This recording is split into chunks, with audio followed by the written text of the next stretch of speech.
Hello and welcome to Pokemon X and Y Wi-Fi Battle. My name is Spade, and special thanks to Solo Black Dude who recorded this battle for me, and thanks to all of you who have still stick by my channel despite the fact that I cannot post Wi-Fi battles on a regular basis. I would love to do it, but I can't, so I just can't. But today, on this special day, I have one for you.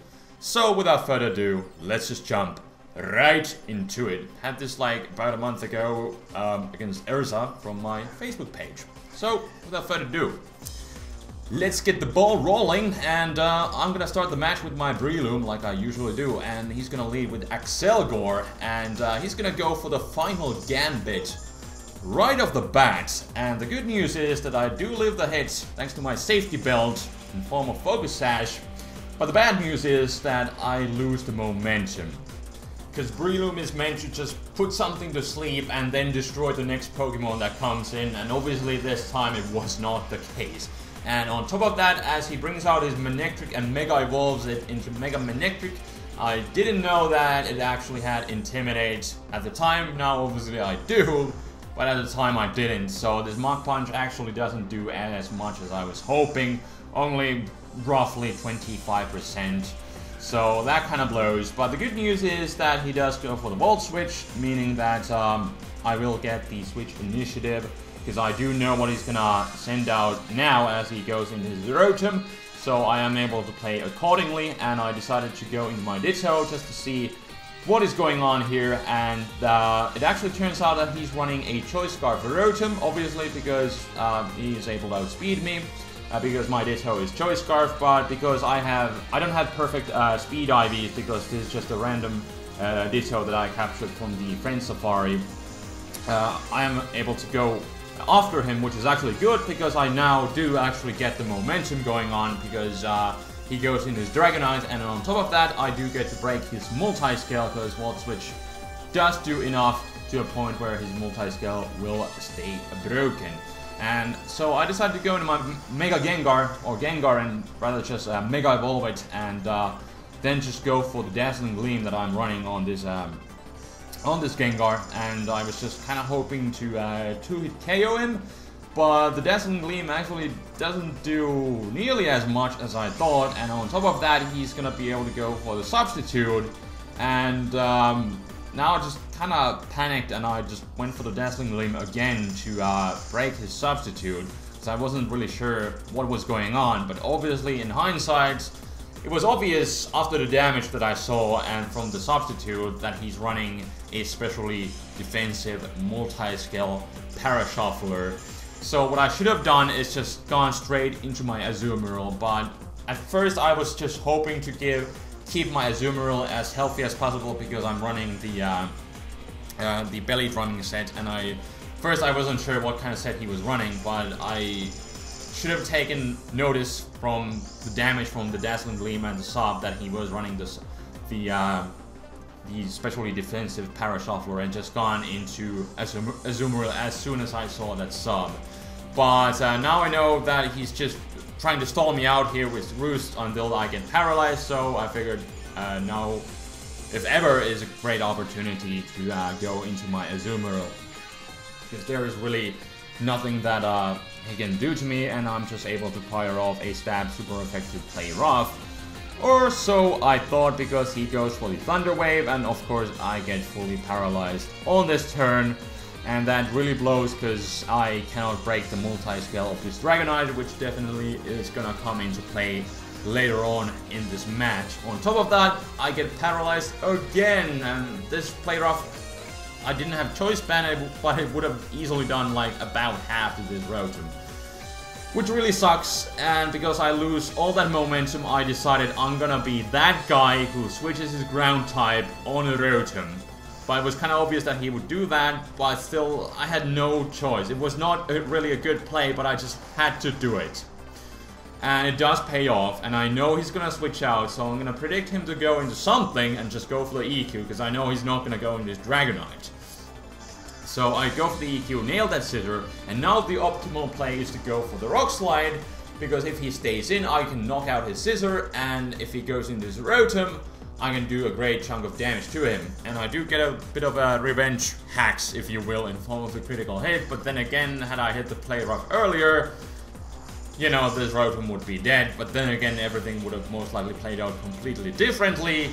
So, what can you say? Hacks is hacks, you just kind of have to play around it, and then we move on. But now I'm pretty sure he's gonna go for the Hydro Pump, so I go into my Rotom, or my Ditto rather, which transforms obviously into Rotom. And this time I decided to go for the Hydro Pump of my own, because I was kind of thinking he may predict the Volt Switch and go in his Guard Jump. But instead he goes into his Dragonite, which is fine, because I can kind of just wall him with my Azumarill, because I am immune to the Dragon Tail, and then I'm just able to fire off a play rough. Of course, he's going to go into his Mega Manectric with the Intimidate, but I was still hoping to do a great chunk of damage, but again, I get paralyzed, which is just absolutely horrible. So, Azumarill, it was able to get some momentum for me, but besides that, it did nothing. It wasn't able to dish out a single hit out of the 3 opportunities it had. So that is really unfortunate right there, and I just kind of had to let it die because I have really nothing that can safely switch into this Mega Manectric, although in hindsight I probably should have sacked my Mega Gengar. But what you gonna do? We're gonna roll with what we got right now, and I'm just gonna go for the Volt Switch, and he does actually switch out, because I guess he was really hoping just to keep that Manectric as healthy as possible for my Talonflame, which I do have, because he obviously does resist my priority Flying type move of choice.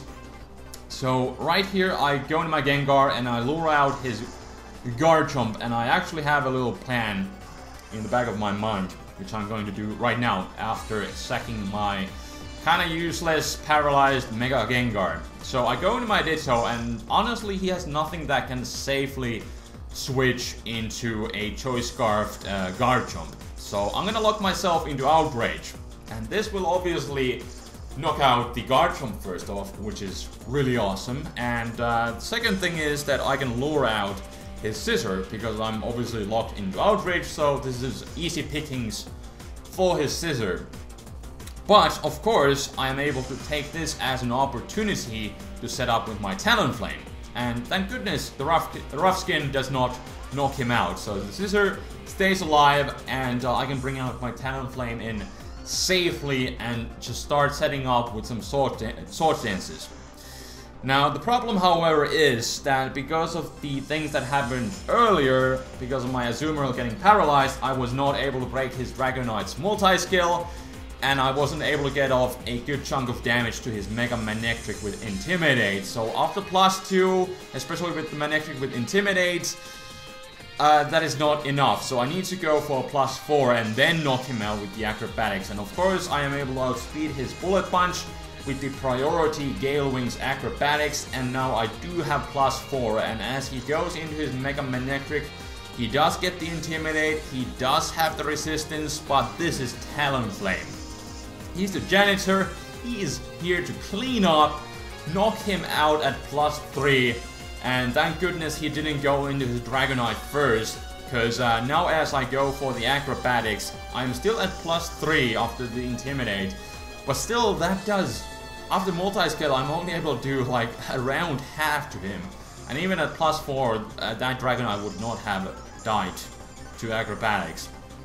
But luckily he did go into his Manectric first, so this is where the multi-skill breaking really comes into play, as I wasn't able to break it earlier. But thanks to the damage that I got with my Talonflame, my Excadrill is actually able to finish off the match with a super effective Rock Slide, and that will be the game! So, thank you for watching, and special thanks again to Solo Black Dude who recorded this battle for me. It was definitely a pleasure to narrate a Wi-Fi battle again after a little while. It always is. So, go check out his channel, I will leave a link in the description. He's posting high quality Wi-Fi battles.